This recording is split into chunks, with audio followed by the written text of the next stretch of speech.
来看国民党是招人伫4月2日的时阵去凯道来游行，要来战独裁政府。民众党随徛出来甲相挺。国民党表示讲，这场活动呢，上无是有5万人来报名，讲要手举中华民国的国旗来表达因的诉求。也毋过，其实游行的迄一天拄好是人咧通缉，所以周围呢是有交通管制。这学校是惊影响到考试，所以提醒学生着爱量早出门。 大把变的代志还咧滚加，条约的冲突嘛愈来愈严重。国民党招民众2日去开刀战独裁，民众党嘛出来响应。国民党2时召开记者会，宣布至少有5万人报名，要去街仔路来反绿江。前台大校长管中闢嘛有受到邀请，现场嘛有罢免绿营立委的联署站。不过传出民进党的侧翼可能会去现场举中国的5彩旗来反串。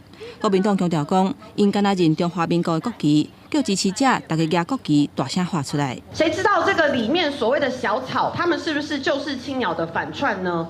而我们也知道哦，很多这个好朋友支持者哦，看到了这样的截图哦，也纷纷的来去做提醒，要求大家，我们绝对是只认中华民国青天白日满地红的国旗。不管你是谁，你到了现场。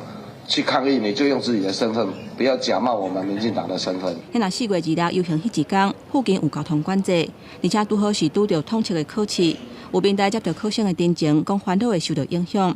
民进党立委郭玉成表示，台北商业大学就伫凯道的附近，嘛是学生考试的学校，拢总有1200外的考生。马沙高岗表示，因学校有100外的学生，迄天嘛会去遐考试。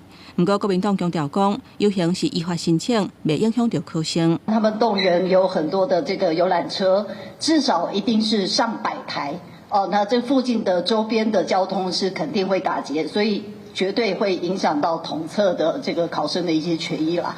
民进党到现在，我看他们是真的怕的啦，还各式各样的带风向、散播假讯息。 针对南北要去凯道，烦恼会引起冲突。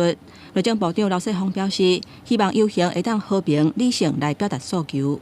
公视新闻台北报道。